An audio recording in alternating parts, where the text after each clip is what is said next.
Оксана шагала по проселочной дороге с большой сумкой на плече, ругаясь про себя, когда ноги увязали в грязевой жиже. Дорогой это было назвать сложно, поэтому обувь, которая была обута на девушке, походила на комок грязи, но никак не на модные туфли, купленные накануне. Еще раз выругавшись, она достала из кармана листок с адресом, не понимая, в правильном ли направлении она идет. Внезапно перед ней остановилась машина. «Девушка, может вас подвезти?» – спросил молодой человек за рулем. Оксана, уставшая к этому моменту окончательно, съязвила. «Едь уже за своей дояркой, сама справлюсь». Но уже через секунду пожалела об этом. Машина тронулась с места, окатив грязью и без того испачканную Оксану. Выбравшись на более-менее чистый участок, она села на бревно, лежащее там, и расплакалась. «Боже, но почему мне так повезло забраться в эту глушь? Неужели не было места в городе для прохождения практики?» Задавая себе эти вопросы и размазывая тушь по лицу, Оксана не заметила, как тот же автомобиль, что окатил ее грязью, опять остановился рядом с ней. На сей раз парень вышел из машины и подошел к плачущей девушке.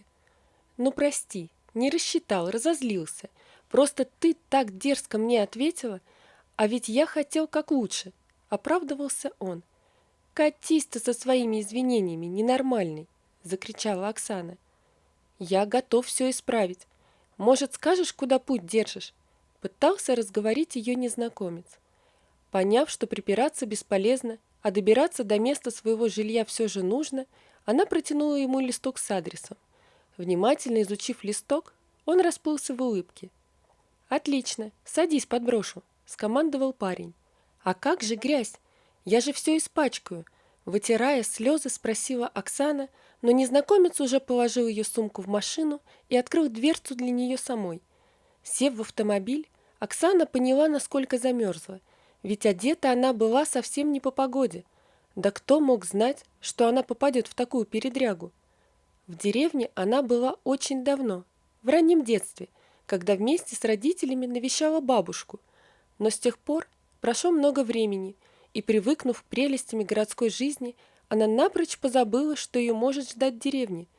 Весь путь до места назначения водитель не издавал ни звука, хотя Оксана ощущала, что он ее разглядывает через зеркало. Когда они подъехали, парень помог ей донести сумку до порога. «Вот и приехали. Кстати, меня зовут Алексей, и я живу в соседнем доме. Если будет нужна помощь, обращайся». И парень улыбнулся, протягивая руку. «Спасибо, Алексей, но думаю, что справлюсь сама», сказала девушка и поспешила в дом, но едва она закрыла дверь, как в нее постучали. «Извини, хотел сказать, что мать натопила баню. Можешь прийти помыться к нам», сказал Алексей. «Ты и так помог, а теперь мне нужно отдохнуть», ответила девушка и захлопнула дверь перед самым носом у парня. Включив свет, она осмотрела свое временное жилье и тяжело вздохнула. Дом состоял из кухни и маленькой комнаты. Вокруг лежал толстый слой пыли. Было видно, что уборку здесь не делали давно. «Завтра наведу порядок, а пока помыться и спать», подумала девушка, сладко зевнув, пошла искать ванную комнату. Но, обойдя весь дом, она так ничего и не нашла, за исключением некоего сооружения, отдаленно похожего на душ, огороженного с 4 сторон шторами. Покрутив кран, Оксана поняла, что воды нет. В этот момент зазвонил телефон. «Как устроилась?» Услышала она в трубке голос своего жениха Егора. «Ужасно! Дорог вообще нет, еле добралась, а теперь еще обнаружилось, что воды в доме нет. Даже не знаю, как быть», вздохнула Оксана, ожидая совета от Егора, но тот лишь посочувствовал и, пожелав спокойной ночи, отключился. Застелив кровать постельным бельем, взятым с собой, Оксана поняла, что в таком виде не может отправиться спать. Необходимо было срочно помыться. Немного поразмыслив, она сложила в пакет полотенце, все необходимое, и направилась к соседнему дому. Дверь открыла приятная женщина средних лет. «Здравствуйте, я соседка ваша. Временно у меня нет воды. Алексей сказал, что можно в бане у вас помыться. Я понимаю, что неудобно. Оксана впервые была в подобной ситуации и поэтому испытывала неловкость. «Конечно, проходи», — улыбнулась женщина. «Значит, ты наш новый фельдшер?» Оксана кивнула. «Это хорошо. Баня там», — показала женщина. «А после жду на ужин». После слов об ужине Оксана почувствовала, как в животе заурчало, и вспомнила, что ела очень давно. Баня была достаточно современной, с добротной отделкой, поэтому париться было одно удовольствие. Выйдя из бани и надев махровый халат, девушка вошла в дом. На столе ждал горячий ужин и хозяйка дома. Отказаться у Оксаны не было сил, уж очень хотелось есть. В магазин она планировала пойти только завтра. Женщину звали Евгения Григорьевна. Она оказалась приятной собеседницей, произведя самое приятное впечатление. Поблагодарив хозяйку, Оксана направилась домой, столкнувшись в дверях с Алексеем. Осмотрев девушку с головы до ног, он загадочно улыбнулся и пожелал спокойной ночи. Проснувшись рано утром, девушка принялась за уборку на кухне. Из крана шла вода, правда только холодная, но Оксана была рада и этому. В самом разгаре уборки в дверь постучали. Открыв, Оксана увидела Алексея, держащего чемодан с инструментами. «Я пришел починить кран. Пустишь?» – спросил он.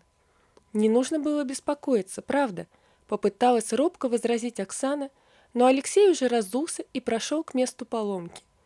Девушка продолжила свое занятие, решив не отвлекать Алексея, пришедшего ей на помощь.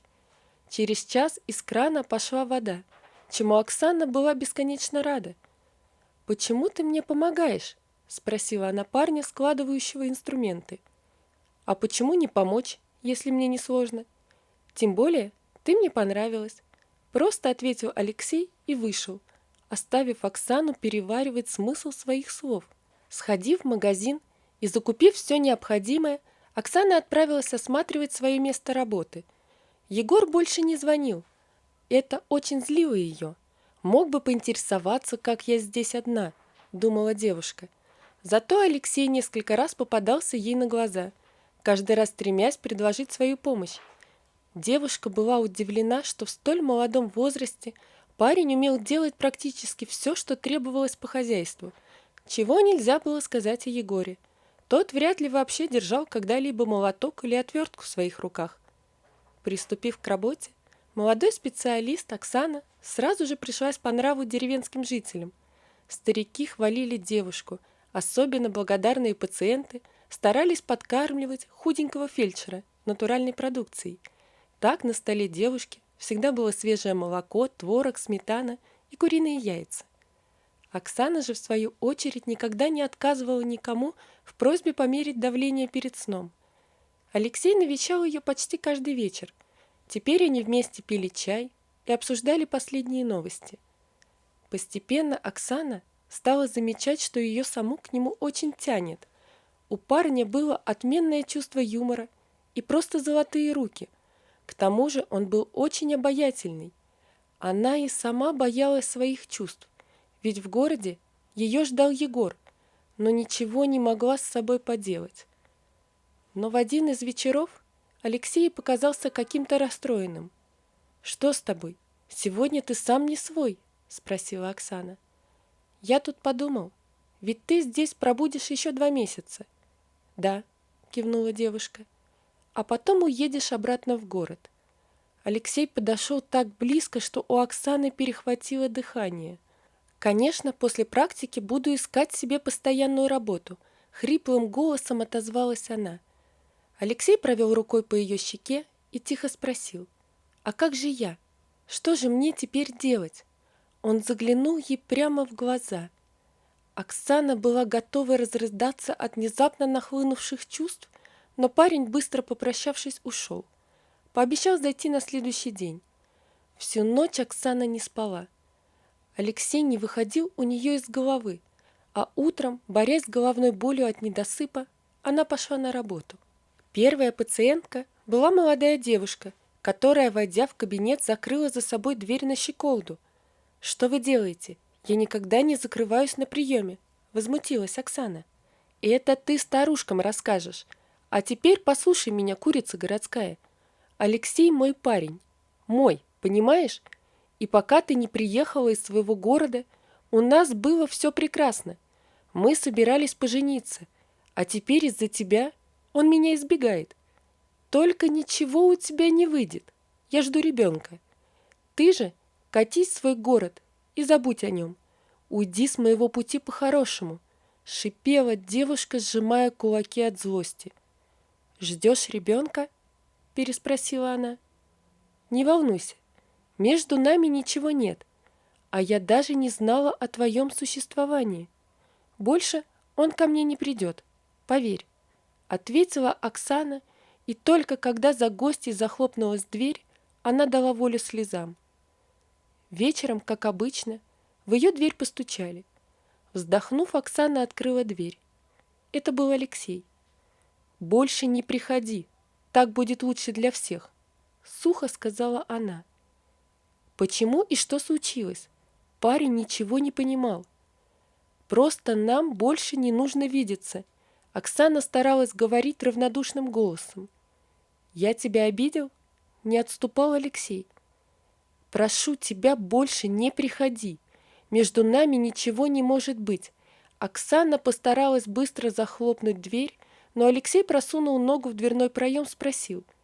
«Не хочешь связываться с деревенщиной?» «Да считай, как хочешь. Я все сказала». На этот раз Оксане удалось захлопнуть дверь. Слезы катились из ее глаз.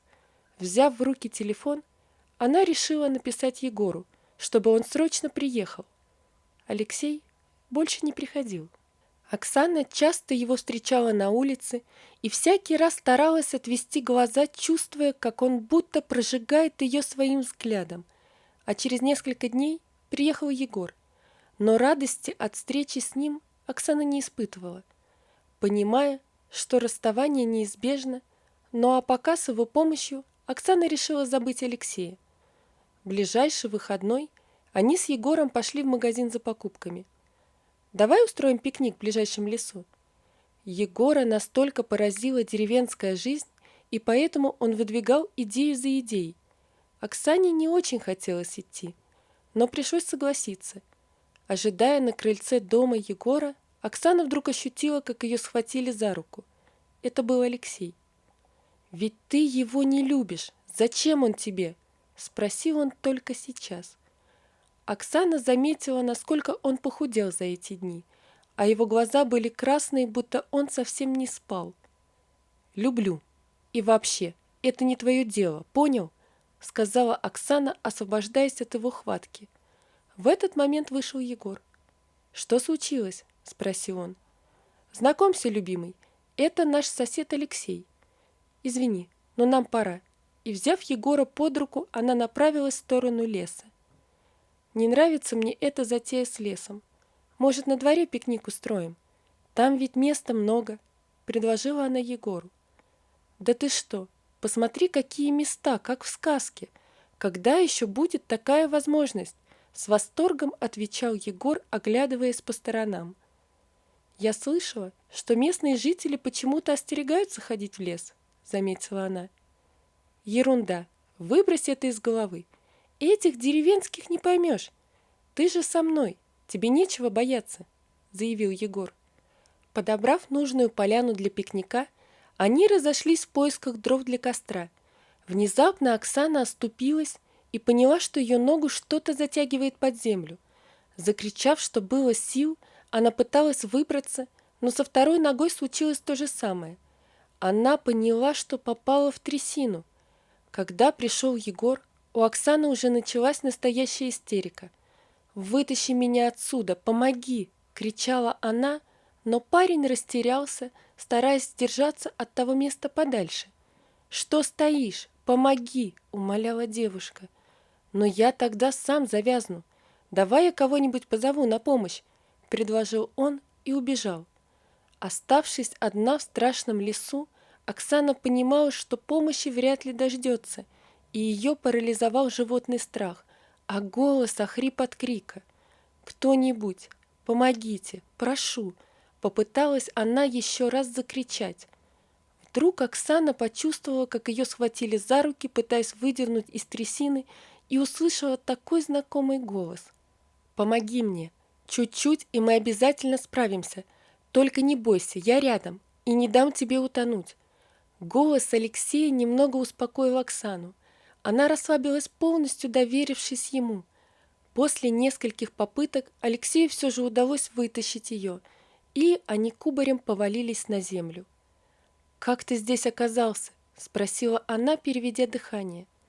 «Я же видел, что вы направились к лесу, поэтому последовал за вами.